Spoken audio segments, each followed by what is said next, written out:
Kelly Golden.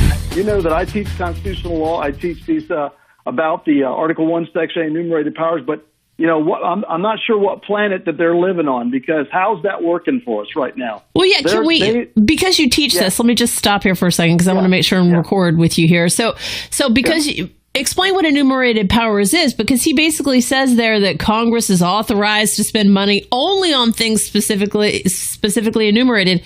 Meaning what? I mean, trimming 80% of the budget back is a whole lot of money. So enumerated powers are the Article 1, Section 8, 17 listed, or constitutional people will say enumerated, listed powers that defines the only things that Congress can tax for and spend on. That's the way the framers set up. That's the way they wanted to ensure a limited federal government. But we are so far from that now because of twisting and perverting of the Constitution for decades. We're the federal government is out of control. I mean, to talk about limiting them to enumerated powers sounds good, but how are you going to do that? And we've tried electing the right people, and how does that work for us?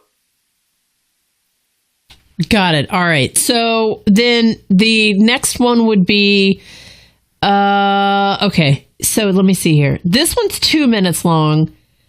This is the idea of don't worry about the convention, nothing could go wrong. But he says that have you heard this before? The 1787 convention is. Yeah. So the first would be what could go wrong has gone wrong back in 1787 when basically the convention could ignore what states tell them to do. Yeah. That's number one.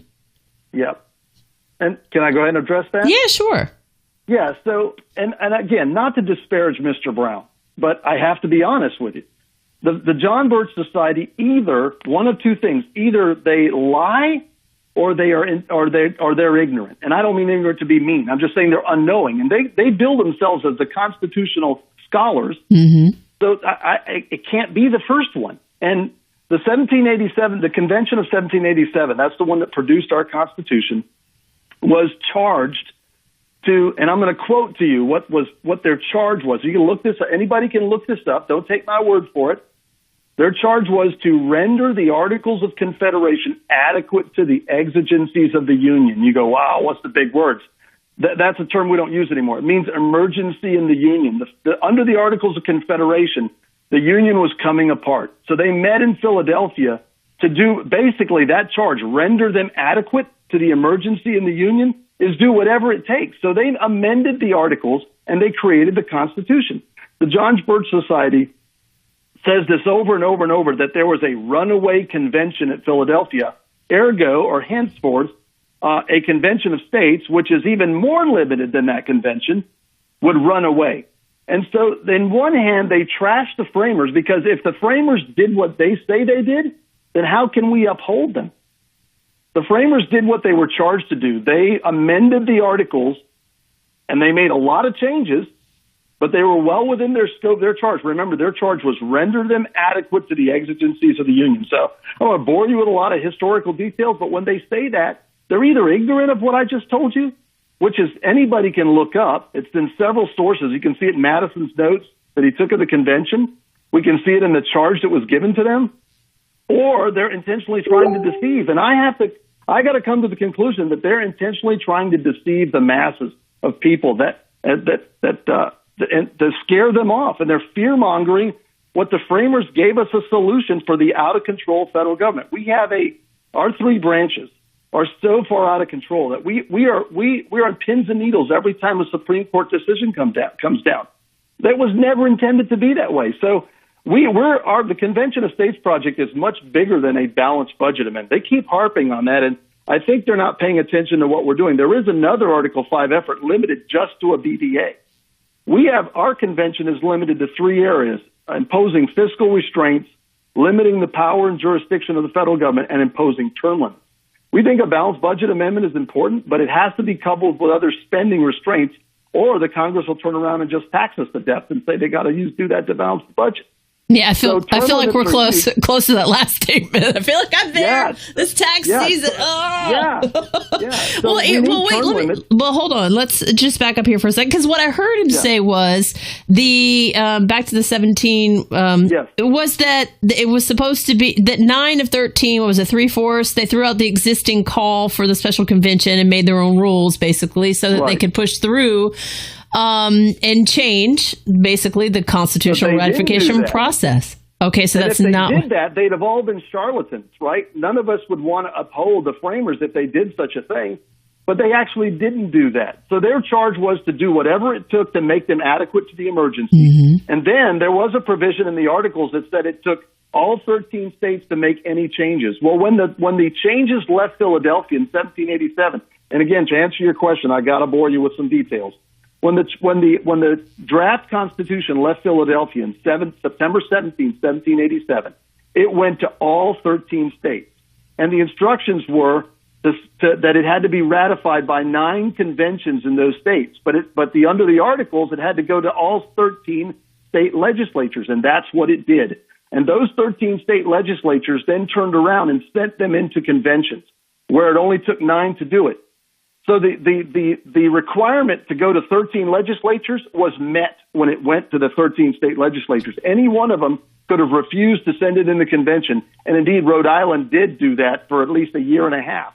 So I find it interesting, Bob, because in his very same statement, he says, if you don't know the Constitution, you can do damage. And it's a little ironic then if this is the case. Yes, it's pathetic. I mean, I've written article after article on this with the John Birch Society about this particular issue, and they have no comeback for that stuff. They just keep repeating that over and over and over again. So, Kelly, I want to cut to the chase and show why a convention of states is a safe thing. And even if it wasn't safe, to be honest with you, we're dealing with an out-of-control Supreme Court. You know, Justice Scalia, who strongly advocated for this process, the John Birch Society says that he didn't. That's a flat-out lie. I could show you quote after quote from a convention that he went to where he advocated for the use of Article 5 because he said it could be limited to specific areas, like I just mentioned. So if it takes under Article 5, there are 2 ways to amend the Constitution. The first method is the method that you and I and most people know about, and that is where two-thirds of both chambers of the U.S. Congress propose amendments, and then they send them out to the states, and it takes 3/4 of the states, or 38 states, to ratify them. All 27 amendments that we have to our Constitution have come via that route. So let me just use the easiest one to explain would be term limits. Polls show that anywhere from 60 to 80% of the American public wants term limits. Even some liberals want term limits. That many people want them, okay? So there are 2 ways to amend the Constitution. The first method involves only the U.S. Congress. The second method, which is very interesting because 2 days before, I told you that they sent the draft Constitution out of Philadelphia on September 17th. On September 15th, just 2 days prior, there was a big debate led by a guy by the name of George Mason to insert a secondary method in Article 5. Just in case, and I'll quote, in his words, the national legislature, because at that time it hadn't stood up yet. Today we call it the U.S. Congress, but they were creating a national legislature with that Constitution. He said, if the national legislature becomes abusive and oppressive, the people will have no recourse. Almost like prophecy to us today, you know, because the U.S. Congress today, if we say, well, why don't they, if that many people want term limits, why don't we get term limits via the first mode of Article 5, 2/3 of both chambers? Well, every 2 years, every new Congress, the good guys, Jim Bridenstine, Jeff Duncan, these guys, they propose term limit resolutions. And they go nowhere because you're never going to get 2/3 of both chambers to cut their own throats. Right. Honest people, reasoned people can look at the U.S. Congress and go, we'll never get term limits from them. So you go back to Mason's words, and he says the people have to have a recourse. So they gave us this second method just 2 days before the convention adjourns. They give us a second method. And that method says that when 2/3 of the states apply for a convention for proposing amendments, see, it's only for amendments, not to trash the whole Constitution, then Congress calls that convention, and the states select delegates, the delegates attend, and it was designed as a complete end run around Congress. So, and you look at some of the ideas today. Governor Abbott from Texas wrote a book on the Convention of States about a year and a half, 2 years ago. He's one of the strongest advocates in the states right now. Mark Levin wrote his book about 4 or 5 years ago, the Liberty Amendment. Right. Both of those guys have great ideas for amendments that can restructure the government today. A lot of people hear me say that, and they'll go, oh, they start freaking out. Oh, you want to trash the Constitution? No. If we're honest with ourselves and we look at the federal government today, it is completely out of control. You know, when the federal government passes a law like Obamacare, the states have no recourse. You had 27 states that sued in federal court over Obamacare, and the Supreme Court ruled that it was constitutional. So the states have no recourse. When you have that was the first time in history that many states have sued the federal government over one issue. Well, so there's a great idea for an amendment that would restructure and give the states, if 2/3 of the states wanted to override a federal law, they could do so. That would put teeth back in the 10th Amendment. People today say, well, we just need to stand up for our rights. Okay, but how do you do that? This is how you do it. This is self-governance. The framers gave us a process for the states when the federal government refuses to do things. Go back to Mason's quote. He says, when they refuse their consent. So the framers gave the states a recourse for self-governance. We, the people today, through our state legislatures, can restructure things in the federal government today.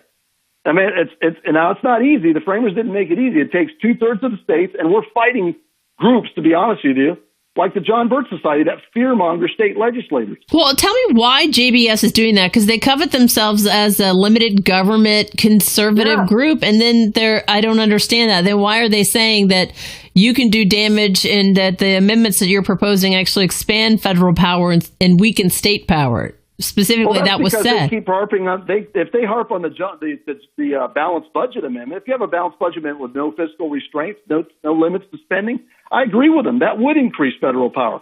But they're not paying. If you read Mark Levin's book, he's got 11 ideas in there. The governor of Texas has 9 ideas. They literally, pardon the term, Kelly, they castrate the federal government. Those type of amendments, where if you give the states, 2/3 of the states, the ability to override a federal law within the first 2 years, that's Levin's idea, or 2/3 of the states the ability to override a Supreme Court decision. You think the Supreme Court decision's not going to check themselves a little bit more if they realize that the states can come behind them and flip them? Right now, there is so the idea that there can be that these are bad amendment ideas. I don't know what amendment ideas they're talking about, because the ones that I've seen neuter the federal government. Term limits. The only way we're going to get rid of people, I'm just be honest with you, people like Lindsey Graham, is with term limits. I mean, look at the last campaign. We had good candidates. People don't understand today that senators like Graham, they are welded to the Senate. They are bolted to that seat. The power of incumbency is off the chart. I don't want to get sidetracked on that. I want to go back to the original thing. Their fear of this runaway. They say that the convention can run away and trash the Constitution. And I got a news flash for them. The Supreme Court today is run away, and they're trashing the Constitution all the time. You know, I'm glad to see that Trump's nominee, in my humble opinion, this is what I do, you know, as a hobby, looking at Supreme Court decisions and reading them and studying them and teaching them. This guy that he's appointed looks like a Scalia. He looks like an originalist. But even with this guy, we're going to have 3 originalists on the court, you know? And if another Second Amendment case goes up there, we're dead. And we have no recourse when that court trashes the Heller decision.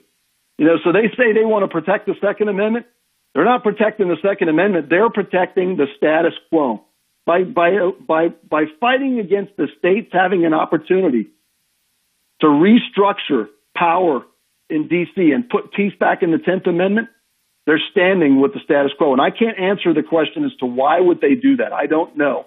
Other than it's just, I've read their positions. I've read what their leaders say, and it's just ignorance. It's flat out ignorance of reality of where we are today and constitutional history. All right, Bob. So I want to send people to get more information. Yeah, so people that want to actually do something concrete to rein in the out-of-control federal government, rather than just shaking in fear continually over what might happen while we're staring at what is happening, they can go to www.conventionofstates.com and sign the petition on there. A lot of times people, sign our petition. This petition, when you sign it, it goes directly to your state house representative and senator. And in South Carolina, we have 2 resolutions right now. They're running concurrently. S-86 in the Senate, sponsored by Larry Grooms. He's a strong champion of this effort. And right now we have 9 other co-sponsors in the Senate and H-3233 in the South Carolina House for their state representative. They need, if they would go sign that petition, but then also call their state rep and senator and say, listen, this is the tool given to you by the framers. This is the one tool given to you, Mr. or Mrs. State Legislator or Mr. or Mrs. State Senator, to push back, to actually check a rogue federal government. Join the other states. Right now, 8 states have already passed this resolution in its identical form. And that's important to point out to folks, Kelly, is that one of the things that the Convention of States Project is doing, like no other Article 5 effort is doing, is coordinating a national effort to get the exact same resolution language passed. Because this gives Congress no wiggle room to say, oh, you're not in agreement with the other states, because the states have to agree on what this convention is called for. This is another thing that John Birchers don't tell people, is that the convention will be limited because the states have to be in agreement on what it's called for. And when the John Birchers say, well, how do you prove that? The answer is simple. In our nation's history, there's been over 400 of these quote-unquote applications under Article 5 to call for a convention for proposing amendments. And we've never had one because there has to be aggregation. 2/3 of the states have to call for the same purpose. And we know that because historically that's how conventions work. There's been over 30-some conventions in our nation's history, some small, some large. And the states have to agree before they will go into convention on what the purpose of that convention is for. So it's not for rewriting the whole Constitution. It's for proposing amendments limited to whatever's in the resolution. And in South Carolina, it's 3233 in the House, S-86 in the Senate, Senator Grooms in the Senate, Representative Bill Taylor in the House, with right now 30 co-sponsors in the House. It's building steam. We've got blockage from one guy. Greg Delaney, the chairman of the Judiciary Committee, is a John Bircher, and he is blocking it from getting to the floor. We actually have the votes to pass it on the floor right now and join those other 8 states. Nationally, we think we can get 20 states this year. We will approach that number. And when we approach 34 states that it takes to trigger a convention, when we get in the high 20s, I guarantee you collectively, figuratively in Washington, D.C., they're going to wet their pants because the states will be coming for them. That's what the founders intended. When the federal government got out of control, they intended for the states to check the federal government. Unfortunately, for years, this process has been fearmongered by groups like the John Birch Society. And they're literally working. They say they're trying to protect us from the left. They're working with the left. The left doesn't want this thing. When we first started 3 years ago, people said, the left wants this thing because they're going to take it over. Well, again, let's do a reality check. There are 33 legislatures, 33 states today with both chambers Republican today.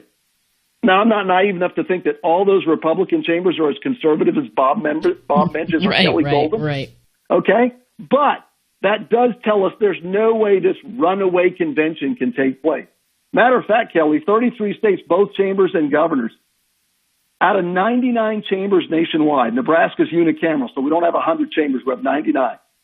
Out of 99 chambers, 71 chambers are held by Republicans. The window is open now. It will not stay open forever. The window is open for the states to say, we can put teeth in the 10th Amendment. We can get states overrides of federal law. We can get the states an amendment to change the Constitution to give the states an override of Supreme Court decisions. We can get term limits. Kelly, we think term limits are the low-hanging fruit. If we get to a convention, we're going to get term limits pumped out and back to the states and ratified quick. That many people want term limits. So I know that was a long answer to your question about where to go, but www.conventionofstates.com. But most importantly, here in South Carolina, call your state rep or your state senator today and ask them to support the Convention of States Project resolution and get it to the floor. We have some folks that are blocking. We can get around them if enough people make those phone calls. 94.3 WSC.